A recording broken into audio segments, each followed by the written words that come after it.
दोस्तों नमस्कार, मेरा नाम सत्येंद्र है। मैं लाया हूँ आपकी खास खबरें और ज़्यादातर जानकारी आपके सामने। अगर आपको मेरी द्वारा दी गई जानकारी ज़रा-सी भी अच्छी लगती है तो आप मुझे देखना चाहते हैं तो दोबारा इस चैनल को सब्सक्राइब कर लीजिए और किसी ने सब्सक्राइब नहीं किया है तो आप ही इसकी शुरुआत कर सकते हैं।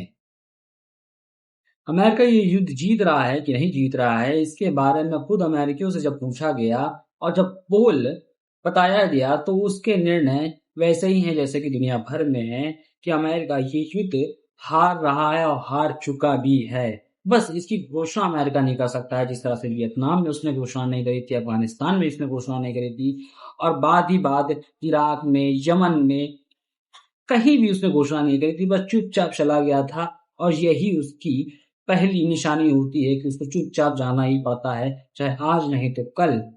अब 65% अमेरिकी ये कह रहे हैं कि भैया ये युद्ध अमेरिका हार गया है ईरान से और लगभग 13% जनता कह रही है नहीं, जीत सकते हैं हम लोग युद्ध को, जबकि उनकी खुद जो खाने पीने का खर्चा है वो भी बहुत मुश्किल से निकल गुजर रहा है। लगभग जो बचे हुए 25% लोग हैं उनका मानना है कि उन्हें ये नहीं मालूम है कि अमेरिका जीत रहा है कि हार रहा है। वे एकदम न्यूट्रल है और ये पोल किसी और नहीं कराया था, यूजीओवी गवर्नमेंट पोल कराया गया था। इसके हिसाब से मैं आपको ये जानकारी दे रहा हूँ। अमेरिका कुछ नहीं कर पाता है तो सैंक्शन लगाता है और इस सैंक्शन को बाईपास करना चाइना के लिए बहुत आसान होता है क्योंकि चाइना एक प्रोडक्शन हब है। लेकिन कुछ मुश्किलात तो आती हैं फिर भी, क्योंकि अमेरिका का जो डॉलर है वो पूरी दुनिया पर हावी रहता है और उस डॉलर को कोई बाईपास नहीं कर सका है। इसीलिए अमेरिका जो जो प्रतिबंध लगाता है वो प्रतिबंध मोस्टली काम करता है दुनिया भर में। अब पता चल रहा है कि अमेरिका का विदेश विभाग फिर से सक्रिय हो चुका है और वो सैंक्शन लगा रहा है एक चाइनीज कंपनी जिसका नाम है DAI। ये कंपनी है सैटेलाइट कंपनी और फाइनेंशियल टाइम के हिसाब से या फिर अनुसार उन्होंने बताया है कि पिछले महीने ही ईरान को एक हाई रेजोल्यूशन सैटेलाइट बेचा गया था चाइना के द्वारा द्वारा और इस सैटेलाइट के कारण ही ईरान ने ढूंढ ढूंढ के गल्फ कंट्रीज में जितने भी अमेरिका के बेस हैं और वहां पर जो लगे हुए रडार हैं उन सबको नष्ट कर दिया है और बहुत हद तक का उसमें वो कामयाब भी रहा है।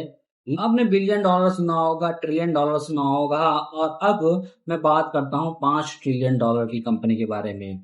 5 ट्रिलियन डॉलर कंपनी कोई और नहीं बल्कि एनवीडिया है। एनवीडिया, जी हाँ। और इस कंपनी ने भारत की, जापान की और यूके की जितनी भी अर्थव्यवस्था है यानी कि जो जीडीपी है इन देशों की अलग अलग, इन सब को पार कर चुके हैं। अगर वो देश होता तो लगभग तीसरे नंबर का देश होता जीडीपी के मामले में, क्योंकि ये कंपनी की जो नेटवर्थ है लगभग 5 ट्रिलियन डॉलर पहुंच चुकी है। जापान की जो जीडीपी है वो 4.4 ट्रिलियन डॉलर है और भारत की 3.9 ट्रिलियन डॉलर है और यूके की 4.1 ट्रिलियन डॉलर है। लेकिन ऐसा किया किस तरह से एनवीडिया ने? दरअसल इसने हार्डवेयर से किया था। एनवीडिया के जीपीयू वो चिप हैं जिसके दम पर अमेरिका की कंपनियां चलती हैं और दुनिया की कंपनियां चलती है। इसमें चैट जीपीटी भी ले लीजिए, अमेजोन ले लीजिए, माइक्रोसॉफ्ट ले लीजिए, यानी सर्च इंजन से लेकर जो भी एआई मॉडल है वो जीपीयू चलता है और जीपीयू के मार्केट में लगभग 98% इसी कंपनी का कब्जा है 2022 से लेकर। जी हाँ, 2022 के अंत से लेकर अब तक कंपनी 14 गुना ज्यादा बढ़ चुकी है। इस समय दुनिया में जितना कर्ज है अगर उस कर्ज को जोड़ा जाएगा तो ये कर्ज होता है 353 ट्रिलियन डॉलर। 1 ट्रिलियन में लगभग होते हैं 14 जीरो और आम इंसान को मुश्किल से 5 या 6 जीरो से ही वो खुश रहता है। अगर दुनिया की जीडीपी की बात करें तो लगभग 115 ट्रिलियन डॉलर की जीडीपी इस समय है, यानी कर्जा 3 गुना ज्यादा है और जीडीपी 3 गुना कम है। और हर आदमी भी अगर देखा जाए लगभग 8 बिलियन से ज्यादा की जो जनसंख्या हो चुकी है उस पे अगर हर इंसान पर ये कर्ज की बात करें तो लगभग 43,000 डॉलर पहुंचती है। कर्ज सिर्फ और सिर्फ सरकार का कर्ज नहीं है बल्कि ये कर्ज बैंकों का कर्ज है, ये कर्ज कंपनियों का कर्ज है और ये कर्ज आम लोगों पर कर्ज है। इन सभी को मिला दिया जाए तो ब्लूमबर्ग ने एक रिपोर्ट पब्लिश करी है और बताया है कि अमेरिका ने 240 से लेके 250 मिलियन बैरल, जो कि होता है 25 करोड़ 24 करोड़ बैरल।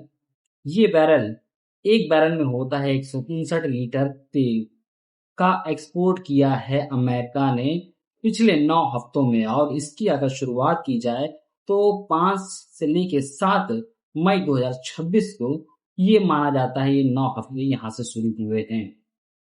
अमेरिका ने और इजराइल ने लगभग 28 फरवरी को ही हमला कर दिया था ईरान पर, और उसके बाद से सबको मालूम है कि क्या होने वाला था। और इसी को ये एक स्ट्रेटेजिक तौर पर जो हमला हुआ था, उसके बाद स्ट्रेटेजिक तौर पर जो तेल के रेट बढ़े हैं और उसके बाद जो मुनाफा हुआ है, वो मुनाफे के बारे में बात करेंगे कि कितना ज्यादा मुनाफा हुआ है अमेरिका को ही, और उसने सऊदी अरब को भी पीछे छोड़ दिया है जब बात करें कि तेल बेचने के बारे में या फिर एक्सपोर्ट करने का मामला आता है तो।